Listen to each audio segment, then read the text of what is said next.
नमस्कार मु मिता मो लक्ष्मी हांडीशाला चैनल को आपण मन बहुत बहुत स्वागत। आज आम बनैबा बटरस्कॉच आइसक्रीम। खरा दिन आसीगला समस्त भल लगे आइसक्रीम खाइबा पाइका।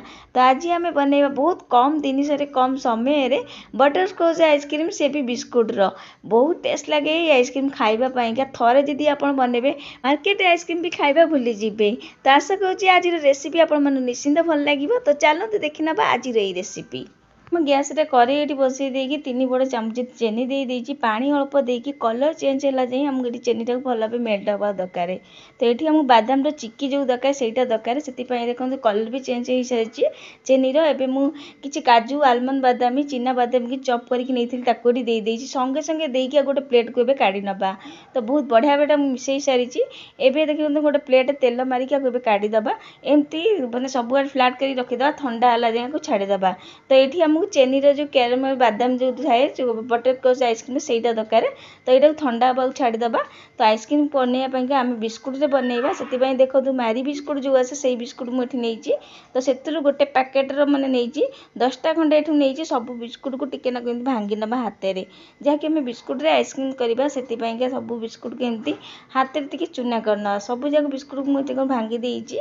एवं ग्राइंडर जार देकी प्रथम गोटे ग्राइंडर करदे चिकन करके ग्राइंडर कर आनिबा। जमार खद खदड़िया रखिबेनी पूरा गुंड करी ग्राइंडर करदबा। मीठा पाई एठी मु चेनी देइची 7 बड़ चामच एठी मु चेनी दे देइची। चेनी देकी एबे ग्राइंडर करी आनिबा। तो चेनी एठी अपन जति मीठा दरकार सेति एठी देई पारंती। तो एठी देखंतु बहुत बढ़िया भाबे मु ग्राइंडर कर साइची। एबे एथि मु देई दोची गोटे ग्लास खीर आ एटा सिजा खीर मु नेइची। खीर देई साइला परे अमूल रो फेस क्रीम नेइची 2 चमच खंडे। जदि आपन पाखरे अमूल क्रीम नाही अमूल देई पारंती किबा आ जगह रे क्षीर सर भी देई पारंती। सब दिन देई साइला परे हम एठी बटरस्कॉच रो आइसक्रीम करनौछु बटरस्कॉच एसेंस एठी मु दउची। आ जगह आपन वैनिला एसेंस भी देई पारंती। तापर सुंदर कलर पाई के एठी मु दे देइची टिके फूड कलर देइची। तो एटा हम बिस्कुट रे करची एते भी कलर आसीबनी सब दिन देकी गोटे थरा को ग्राइंडर कर देबा चिकन करिकी। तो एठी देखंतु बहुत बढ़िया भाबे एटा मु ग्राइंडर करी आनिची। आ एठी देखंतु केते सुंदर कलर भी आइची। एटा आपन एठी कलर देखा जीवनी काहे कि ना हम एते बिस्कुट रे बनौची। जदि अधिक कलर जदि आपन दरकार त आ टिके एठी फूड कलर देई पारंती। फूड कलर पूरा पूरी ऑप्शनल अछि आपन स्किप भी करि पारंती। तो सब जगह भल भाबे ग्राइंडर कर सारा पर आइसक्रीम बसैया पाई मु एमते गोटे डब्बा नेइची। एटा देखिथबे केते क्रीमी हेइची। एबे सब जगह डब्बा रे देई साइला पर आकु हमें 4 रु 5 घंटा जाए किछि समय पाई फ्रिज रे रखि नबा। यदि आपन पकरे एमते डब्बा नाही ताटिया किबा कोनोसी ग्लास भी बसई पारंती किबा कोनोसी रस ताटिया रे थबो जई सेतरे भी बसई पारंती। तो एबे देखि पाउतबे एठी जो हम बादामी चिक्की करथिलु से भी बहुत बढ़िया ठंडा हे सारिची।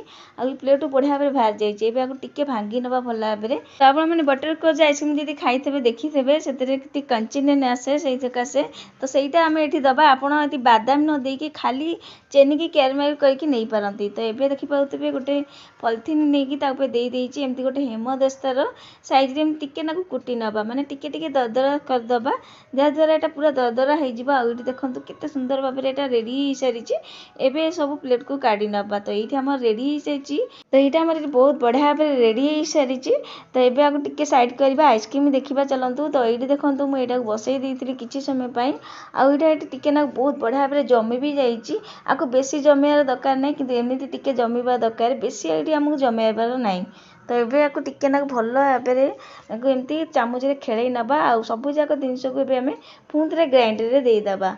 तो सब जाक देखो ग्राइंडर दे सारा पुंथे ग्राइंडर करेंगे किंतु मन रखिए पूरा लगातार करेंगे 3 थर एमती रही रहीका करेंगे रे पुंथे टिके खेल पुंथे को एमती करेंगे ग्राइंडर 3 थर एमती करके नहीं आई। देखो बहुत बढ़िया भाव हो सारी। आठी आपको देखा देखो केते क्रीमी देखा जामर बैटरटा। एवं आम जमे नवा जो डबार आम काढ़ी से सेम डबार सब जाक देदेबा। सब जाक दे सारापर आम जो रखी बादाम जो करी बादाम जो चिक्की मैं करूँ ताकूठी देदेबा। सब जाक एमती आग दे सारापर टिके ना चामच एमती भल भाव खेल नवा। सब आड़ू भल भाव खेल सारापर पुणी ताऊपर आउ कि सजई नवा। सब जिन दे सारापर आलमंड फॉइल पेपर ये मो पाखे दे दूची। जदि यहाँ ना जदि बटर पेपर दब ताकू दे पारती कि सिंपल जरटा भी तापर एमती दे पारती दे सारा पर मुँहटा देदेबा एवं आइसक्रीम आम जमिया छाड़ीदे आपको मुझे राति कही तो पूरा राति सारा आपको छाड़ी आम फ्रिज रखीदे यही आइसक्रीम आपको ये करके देखली कि मुझे आइसक्रीम गोटे करके रखी जोटा मुझे आगुरी करी से आपको काढ़ी देखा तो आपको फ्रिज रखी सारापर ये देखो मुझे काढ़ी रखीदे ताटिया ही करी ताटिया सिंपल ताटिया जरी देकी रखी देखूँ आपड़ पूरा काढ़ी देखा देखूँ केते बढ़िया भाव आइसक्रीम जमी बिस्कुट बटरस्कॉच आइसक्रीम देखिपे केते क्रीमी होते सुंदर देखा एबे गोटे बाउल को काढ़ी दौर आप देखिपे काढ़ार केते बढ़िया भाव जमी चामच भावनी बहुत बढ़िया भाव जमी सारी तो ये देखिए आइसक्रीम काढ़ी सारापर सजाइवाई चॉकलेट सिरप आउ टे टूटी फुटी आपड़ एमती भी खाई पारती बहुत टेस्ट लगे बिस्कुट बटरस्कॉच आइसक्रीम थरे जदि आप खाइबे ना मार्केट आइसक्रीम भूली जी एते टेस्ट लगे आउ ये आइसक्रीम जहाँ को देवे कहीं भी जानीपारे यहाँ बिस्कुट रे पूरा पूरी मार्केट आइसक्रीम लगे खाइला भाया तो थरे निश्चिंत बनईकि देखूँ बिस्कुट बटरस्कॉच आइसक्रीम आशा करुँच आज रेसिपी आपण निश्चिंत भल लगी तो आज रोचे जय जगन्नाथ पुणी आसबि गोटे नुआ रेसिपी नहीं धन्यवाद।